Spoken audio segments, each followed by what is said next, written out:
யாராவது தொட்டிங்க வெட்டி புதைச்சிருவேன். துளசி, அழுகிறதுக்கோ உனக்கு ஆறுதல் சொல்றதுக்கோ இது நேரம் இல்ல. உனக்கு சிவாவுக்கு கல்யாணத்துக்கு ஏற்பாடு பண்ணிருக்கேன். இன்னைக்கு ராத்திரி என்ன நேரமானாலும் லைப்ரரிக்கு வந்துரு. அங்க சிவா உனக்காக காத்துக்கிட்டு இருப்பான். விடிஞ்சா அவங்க 2 பேரும் கல்யாணம்.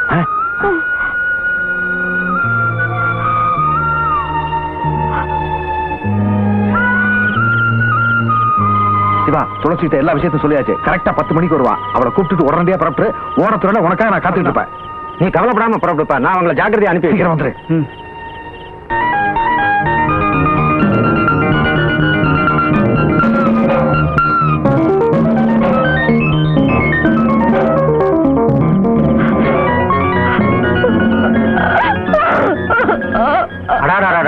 அழுதுகிட்டு இதுவா நேரம்? சிவா, துளசி அழிச்சிட்டு உடனே புறப்படுப்பா.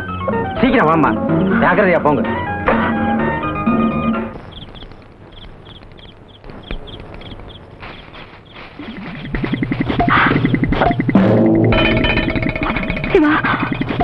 இந்த ஆபத்தை நான் எதிர்பார்த்துதான். பயப்படாம இரு, வந்துடுறேன்.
பெரிய இடத்து விவகாரம் வேணாண்டான்னு தலப்பாடா அடிச்சுக்கிட்டேன். கேட்டியா, உன்னை கலெக்டர் ஆக்கி கண்குளிர பாக்கணும்னு ஆசைப்பட்டேன்டா. பாவி பயல முடி இப்படி கட்டோட வந்து கிடக்குறியே. அந்த பெரிய மஞ்ச சத்தியத்தையும் செய்து கொடுத்துட்டு எப்படி ஒரு அநியாயத்தையும் பண்ணி தொலைச்சு விட்டான். இவன் இந்த ஊர்ல எப்படி பொழைப்ப, என்ன செய்வேன்? ஏன் எப்படி புலம்பிட்டு இருக்கீங்க? நாங்களாம் இல்ல, அவர் அடிக்கத்தாங்க முடியும், அடிக்க முடியாது. சிவாவை அவர் வெட்டி புதைச்சா கூட தோண்டி எடுத்து அவனுக்கு உயிர் கொடுத்து என் தங்கச்சி கட்டி வைப்பேன். வெள்ளம் தலைக்கு மேல போன பிறகு நீச்சல் பழக நினைக்கிறது புத்திசாலித்தனம் இல்லப்பா. இவங்க 2 பேருக்கும் எப்படி கல்யாணம் பண்ணி வைக்கணும்னு தான் நாம இனிமே யோசிக்கணும். இதுல யோசிக்கிறதுக்கு என்னங்க இருக்கு? யுத்தத்தை நாம விரும்பல, ஆனா அவர் ஆரம்பிச்சிட்டாரே. இந்த பாருங்க, இந்த போராட்டத்துல 2 உயிரை சேர்த்து வைக்கிறதுக்காக என் ஒரு உயிர் போனாலும் கவலை இல்ல சார். சம்பந்தம். என்ன சிவா? ஒரு முக்கியமான விஷயம்.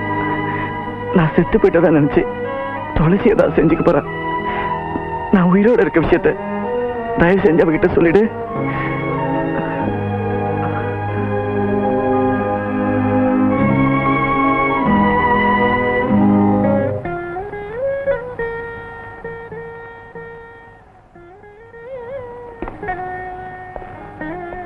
எதிர்பாராம ஏற்பட்ட அதிர்ச்சியில நினைவு தப்பி இருக்கு. You mean amnesia? எஸ். இந்த வியாதிக்கு தனியா எந்த விதமான ட்ரீட்மெண்ட்டும் கிடையாது. எப்படி நினைவு வரும், ஆனா எப்ப வரும்னு சொல்ல முடியாது.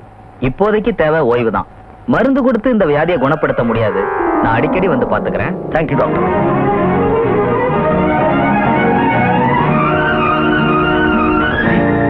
துளசி எங்கடா வந்து? பயப்படாதீங்க, நான் உங்களை கொலை செய்ய வரல. என் தங்கச்சி கிட்ட ஒரு முக்கியமான விஷயத்த சொல்லிட்டு போலான்னு வந்தேன். ஆனா எந்த விஷயத்தையும் கேட்கிற மனநிலையில அவ இல்லங்கிறத இப்பதான் புரிஞ்சுக்கிட்டேன். புரிஞ்சுக்கிட்டே ஏன் நிக்கிற? போவலிய போறேன். சிவாவை உங்க ஆட்களை வச்சு அடிச்சு கிணத்துல தூக்கி போட்டதை பார்த்ததுனாலதான் அவளுக்கு நினைவு தப்பி போச்சு. ஒரு விஷயம் தெரியுமா? சிவா இன்னும் சாகல, உயிரோட தான் இருக்கான். அவனுக்கே இவளை கல்யாணம் பண்ணி வச்சு இவ நோயை நான் குணப்படுத்துறேன். இதுக்கு குறுக்க வர்றவன் எவனா இருந்தாலும் அறுத்து அடிச்சு போட்ட பாம்பு காத்த கொண்டே பழச்சுக்குமாமே, அப்படி பழச்சுக்கிட்டாங்க இந்த பய. இவங்களுக்கு கல்யாணத்தை பண்ணி வைக்காம என்கிட்ட வேகாதுன்னு உங்க மகன் விண்ணுக்கு மண்ணுக்கு மேல குதிக்கிறான். அந்த சிவா நம்ம துளசிக்கு தாலி கட்டதா யாராலும் தடுக்க முடியாதாமே. இனிமே யாருங்க குத்த சொல்ல முடியும்? நெருப்பே அழுக்கான பிறகு அந்த சாக்கடையோட சண்டை போட முடியும்? அப்படி இப்படின்னு கல்யாணம் நடந்துருச்சுன்னு வச்சுங்க, அதுக்கப்புறம் நீங்க கர்ப்பகிரகத்துக்குள்ள போறது அந்த கடவுளுக்கு அடுக்காது. போதும், நிறுத்துங்க. அந்த துளசி இந்த திருநாவுக்கரசோட மகளா இருக்கிற வரைக்கும் தானே அவனால் அவளை தீண்ட முடியும். எனக்கு என் மக முக்கியம் இல்ல, பரம்பரையா காப்பாத்திட்டு வந்த புனிதம் தான் முக்கியம். நாளைக்கே துளசிய சன்னியாசினி ஆக்கி ஆலயத்துக்கே அர்ப்பணம் பண்ணிடுறேன். வேண்டிய ஏற்பாடுகளை உடனே செய்யுங்க.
இவங்களை நீங்க தீண்டித்தான் ஆகணும்னா என்ன தாண்டித்தான் ஆகணும்.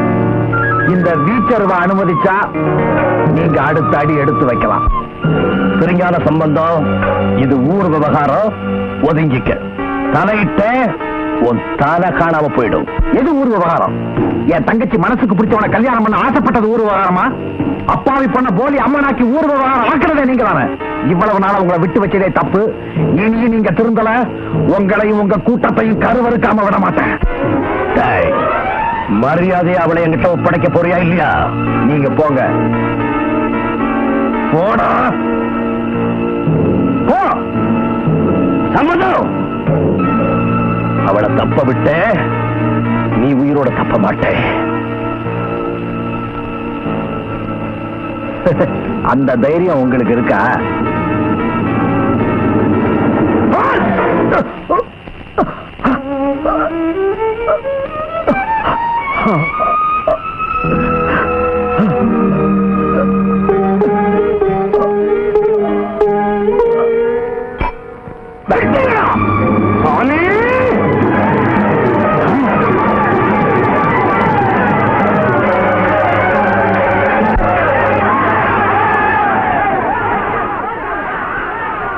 ஆடு மாடுகளை பலி கேட்கும் மதமே, உனக்கு மனிதர்களை பலியிடவும் சம்மதமா?